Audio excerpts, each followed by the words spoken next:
Debbie Ann Dudley Davis was born in Lynchburg, Virginia on July 15th of 1952. She had a brief marriage after school that ended in divorce. Debbie then followed her cousin Judy Fisk to Richmond, Virginia and moved into an apartment on Devonshire Street in the Westover Hills neighborhood. Debbie started working as Style Weekly's accounts manager in 1985. They are a media outlet based in Richmond. Debbie was a pop culture fan who enjoyed Bruce Springsteen records. She was an extra in the HBO movie Finnegan Begin Again. Debbie was an avid mystery novel reader. She worked a couple nights a week at the Walden Bookstore at Cloverleaf Mall in Chesterfield County. On the evening of September 18th of 1987, Debbie and her co-worker Deanna Hof took a road trip to Virginia Beach. They went to see a performance by Dana Carvey. After the show, Deanna dropped Debbie at her apartment and waited to drive off until she was safely inside. Little did Deanna know this would be the last time she ever saw Debbie again.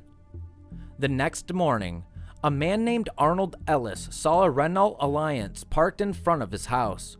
He noticed the motor was running.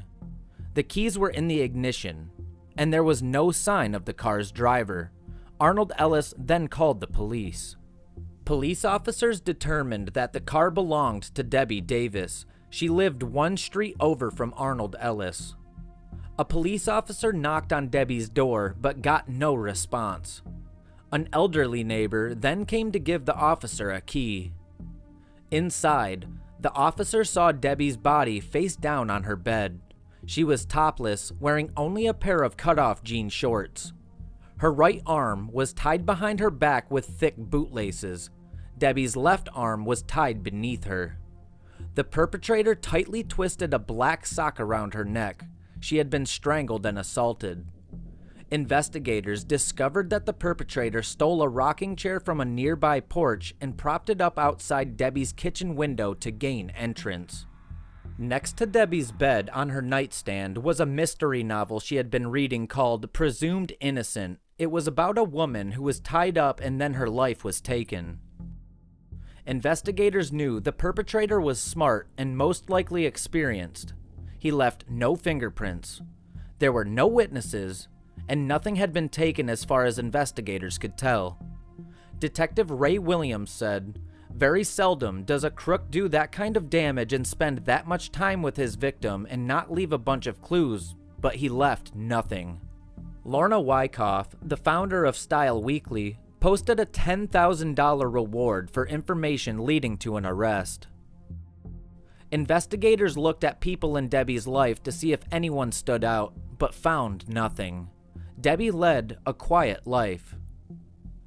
Debbie was not dating anyone. She had not seen her ex-husband in years, and she did not use drugs and did not hang out in bars. Just 2 weeks after Debbie's life was ended, tragedy would strike again in Richmond, Virginia. Susan Elizabeth Hellams was born on February 6th of 1955 in Charleston, South Carolina. She moved to Richmond, Virginia to work on her residency in neurosurgery at the Medical College of Virginia.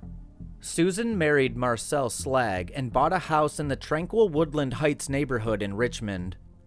On October 3rd of 1987, Marcel pulled up to their house at 1:45 a.m. As he entered the house, he could hear her moving around upstairs. Marcel knew she had worked late and thought he might have woken her up. He quickly took a shower and silently crept into their dark bedroom. As his eyes adjusted to the darkness, he could make out a sight from a horror movie. His wife's partially nude body laying half out of their bedroom closet. A red leather belt was around her neck. Susan's hands had been bound tightly behind her back with an extension cord and necktie. Just like Debbie, Susan had been assaulted and strangled. Marcel saw their bedroom window was wide open. Their house was a little less than a mile away from Debbie Davis's house. Detective Ray Williams was on duty that night and was ordered to work both cases. Williams said that the perpetrator was still in the house when Marcel arrived home. He heard somebody upstairs. It couldn't have been Susan. She was already gone. On the balcony outside the window, investigators found an open Vaseline jar left by the perpetrator. They traced its purchase to a store adjacent to nearby Cloverleaf Mall. The lead was followed but led to nowhere. Realizing a serial offender is in their midst, the community erupted into fear. They demanded action from the police. Williams worked tirelessly for days, and finally, he did find a clue that could potentially be useful. When he looked through the financial records at the Cloverleaf Mall Walden bookstore where Debbie worked part-time, he found a check written by Susan and endorsed on the back by Debbie. Williams wasn't sure if this was just a coincidence or if it was a possible link between the two crimes. As Detective Williams pondered this question, yet another horrendous crime took place in the Richmond area. Diane Cho was born in Korea in 1972. She and her family immigrated to the United States in 1984. On 1987, 15-year-old Diane was a freshman at Manchester High School. She was very smart and took care of virtually everything for her parents, who barely spoke English. In October of 1987, Diane told one of her friends about a disturbing, recurring nightmare she had been having. Diane kept having dreams about an unknown man following her.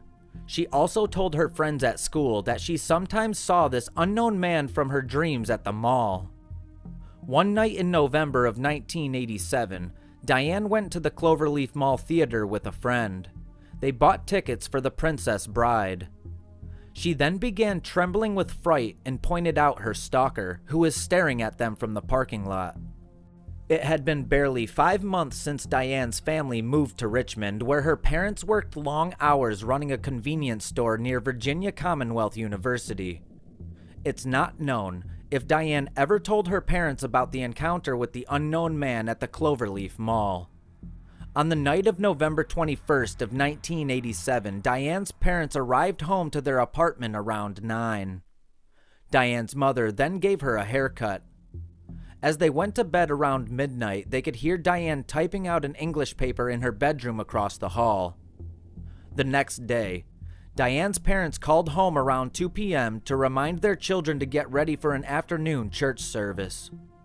Diane's 12-year-old brother, Roman, answered the phone. Diane was still asleep, and he did not want to anger her by waking her up. Diane's parents arrived home about an hour later, and her mother went straight to Diane's bedroom and opened the door. Diane's mom then screamed loudly. Diane was tied up with rope. She had been strangled and assaulted, and her bedroom window was open. You can clearly see the pattern of all the crimes. It would happen again for the 4th time. 44-year-old Sue Tucker lived in Arlington County, Virginia in November of 1987.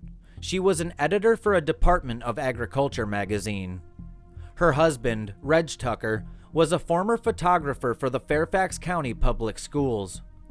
Reg had taken a job as a photography teacher in his native country of Wales in early 1987. Sue was preparing the couple's home for sale and winding down her projects at work as she planned to join her husband in Wales. Ironically, they wanted to immigrate because of an increase in violence in the United States. They were worried about crime. A neighbor of the couple, Audrey Sislove, had been unable to reach Sue for a few days and noticed that Sue's bedroom window had been open for days. When Audrey tried to enter their home to check on her friend, she smelled an odor like rotting flesh. She called the police, who arrived and found Sue's badly decomposing body laid out across her bed. She had been tightly bound in nylon ropes, strangled, and assaulted.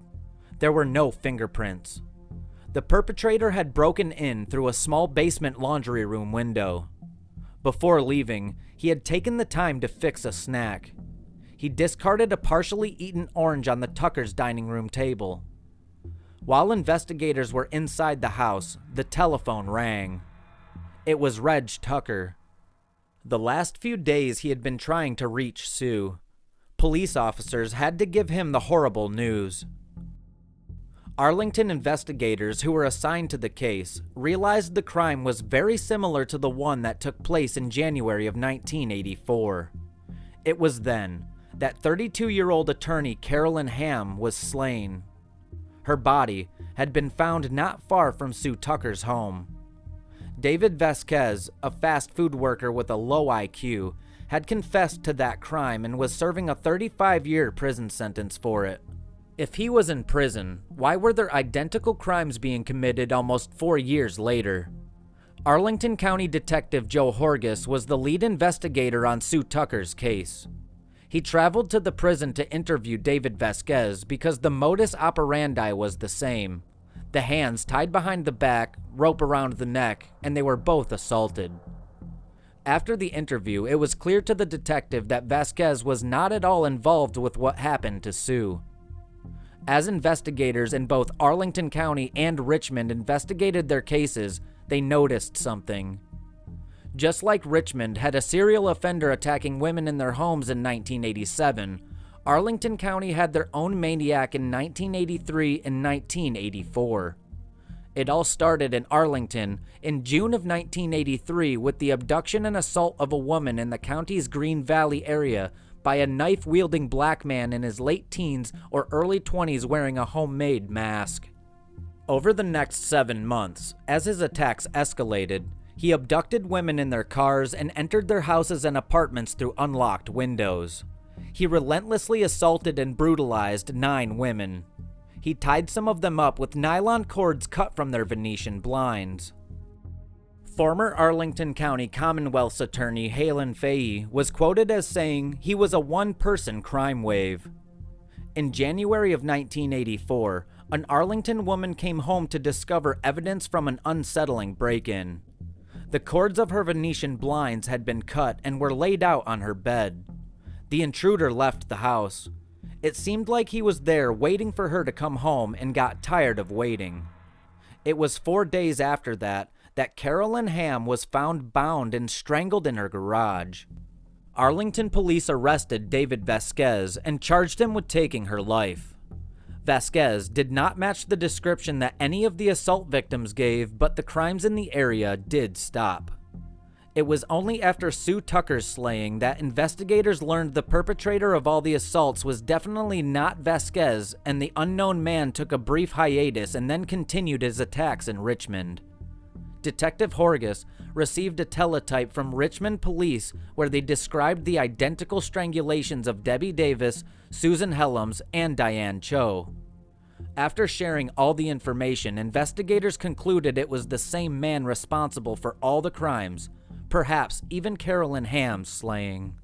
The investigation stalled for another few agonizing weeks while they hoped for a break in the case before the Strangler could take another life. Investigators looked at the timeline of the crimes. Many of them took place in 1983 to 1984 and then continued in 1987. The FBI felt that the perpetrator would not have stopped his attacks of his own volition. It was likely that he had been jailed for another offense between the slayings of Carolynn Hamm and Debbie Davis. As detectives tried to think about possible suspects, one of them thought of Tommy Spencer. He was a teenager that was arrested for burglary during the mid-1970s. Investigators discovered that Spencer had been arrested in January of 1984 for break-ins in neighboring Alexandria. He had been paroled to a halfway house in Richmond in 1987 right before Debbie's life was taken. Investigators went to the halfway house. They found that Spencer signed himself out on every evening a crime took place. He got a furlough to go to Arlington on the day that Sue Tucker's life was taken. Investigators decided to put Spencer under surveillance. They wanted to catch him in the act of doing something incriminating. Over 2 weeks, plainclothes Richmond police officers observed Spencer committing parole violations, like spending the night at his girlfriend's house. They were intrigued to find that he would hang out for hours at Cloverleaf Mall. As you remember, the mall had strong ties to Debbie Davis, Susan Hellams, and Diane Cho. On January 20th of 1988, Arlington and Richmond detectives took Spencer into custody and took a sample of his blood. Without witnesses or fingerprints, or any other direct evidence tying Spencer to the crimes, law enforcement had to rely on a brand new forensic science method called DNA fingerprinting. At that stage, it has only been used in one cold case in the United Kingdom and never before in the United States. It was the case of Linda Mann and Dawn Ashworth. It would take more than 6 weeks, but a private lab in New York would report back that Spencer's DNA had been matched to male DNA at the crime scenes of Debbie Davis, Dr. Susan Hellams, Susan Tucker, and assault victims in Arlington and Richmond. Timothy Spencer was the man who had become known as the Soutside Strangler. He went to trial in July of 1988. After a 6-day trial, he was found guilty. It was the first conviction based on DNA evidence in the United States. Spencer was given multiple life sentences. What about Carolynn Hamm and David Vasquez, you ask? Why was he found guilty of the crime if he didn't match the description that was given by victims of any other crime in the area? David Vasquez first became a suspect in that case because Carolynn complained that he was peeping on her while she was sunbathing in the week leading up to her demise. With his low IQ, it was easy for investigators to get a false confession out of him. They revealed all of the details to him, and he parroted it back to them. After DNA linked Timothy Spencer to all the other crimes, investigators were seriously doubting that Vasquez was involved. DNA soon proved it as well, and David was released. David became known as the first person in the United States that was exonerated thanks to DNA. Shortly before 11 p.m. on Wednesday, April 27th of 1994, Timothy Wilson Spencer was strapped into Virginia's sturdy oaken electric chair dubbed Old Sparky at Greensville Correctional Center and was executed, finally bringing a stop to the horrendous crime spree.